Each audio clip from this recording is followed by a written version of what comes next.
all the person's bad qualities are eliminated, and they have only good qualities, which means that all of their time, energy, intention, work, all their qualities become spiritual. Spiritual means in relation with Krishna.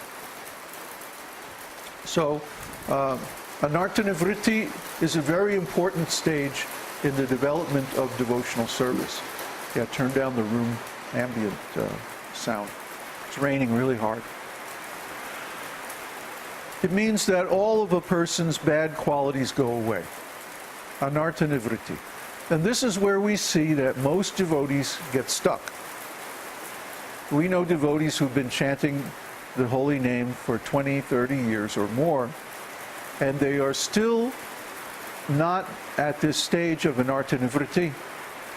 Yeah, they've taken initiation from a bona fide spiritual master. Yeah, they've been chanting the holy name for so long. And even so, they're not getting past anartha-nivritti to the stage of steadiness. That's the next thing. After all these bad qualities go away, then the next stage is nishtha. Nishtha means steadiness. Steadiness. If someone is steady in devotional service, it means they don't fall down. They don't become involved in material activities again. They don't desire material enjoyment anymore because they have a source of spiritual enjoyment that is far superior. So they don't need these material things. So why is it then that the devotees are not attaining anartha-nivritti? Why is it that our God brothers, for example, they keep falling down, they keep having spiritual problems? Why is that? Well, it could be that, for one thing, they don't know enough about anartha-nivritti. You'll find that this nectar of devotion that we've been studying is not very well known in the temples. You go around to the different temples, you'll find that people aren't studying it, they're not lecturing from it, they're not reading it, they're not knowledgeable in these things. So how are you going to attain anartha-nivritti if you don't know what the anarthas are? If you don't know that something is undesirable, if you don't know that it's going to lead you into a condition of poverty where you lose all your spiritual credits, then you won't know that, oh, this is something I ought to give up. You might even think that it's a good quality.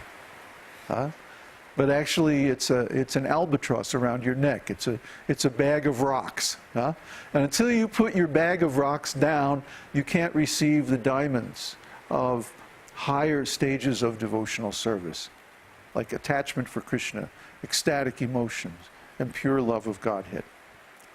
These are the higher stages on the path of devotional service.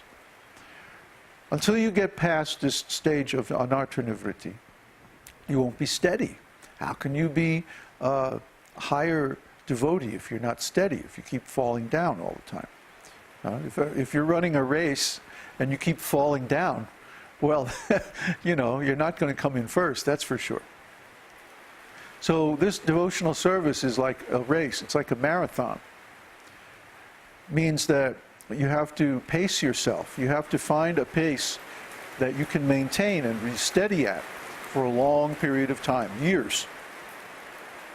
And that is how you actually make it to the finish line. You become steady, you pace yourself, but the qualification required is this anartha-nivritti, to attain that steadiness. You can't be falling down all the time. You can't be tripping down, falling over material desires and material activities. So, what we're going to study today is the different types of anarthas and say a little bit about each one. Does everyone have the link to the, give them the link there. I posted a PDF file which we're all looking at here. We have it printed out. You should also be looking at it.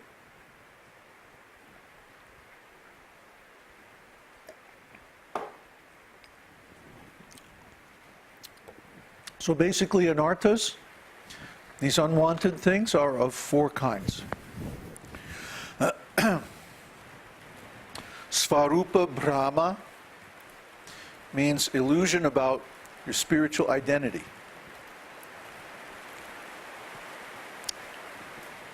We're all spiritual beings. We are eternally spiritual beings. It's not like we have to become a spiritual being. We already are a spiritual being.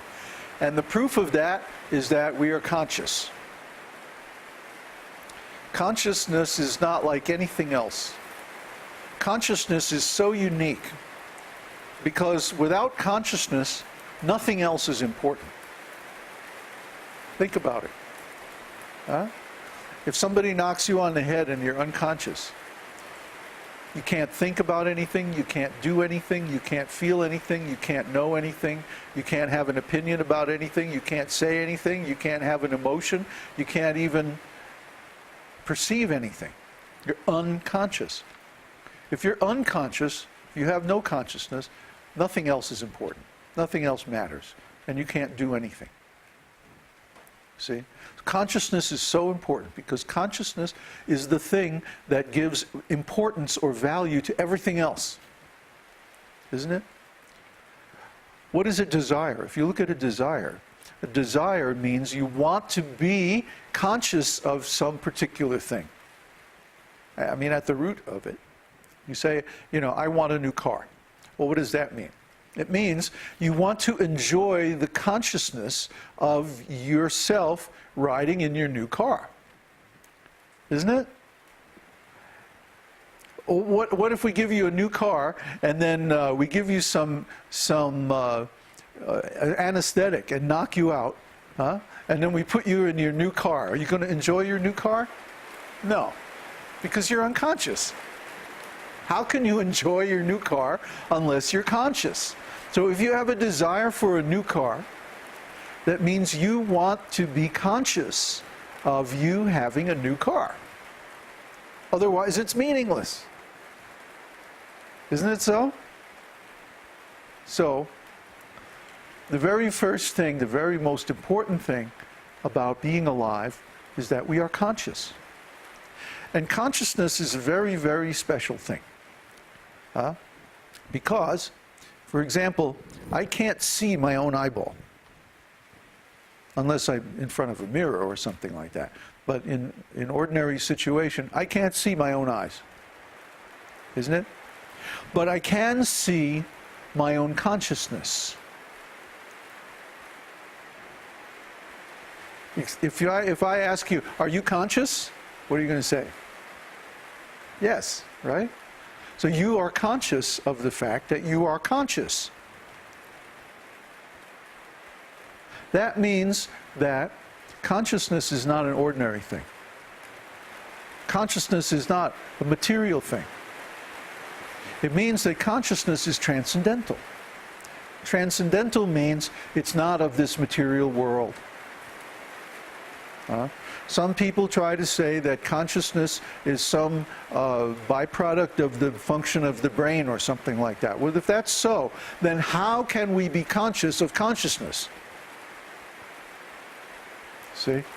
If consciousness was simply a function of the brain, it would be like the eye. The eye cannot see itself. But consciousness can see itself. Therefore, consciousness is not material. Consciousness is spiritual, and because of that, consciousness is eternal. You can never remember a time when you are unconscious, can you? So our very existence has to be not on this material platform, but on the spiritual platform, on the eternal platform, without beginning or end. Because if our consciousness did end at any time, actually finish, then we wouldn't be a spiritual being at all. And then all of this, none of this would matter.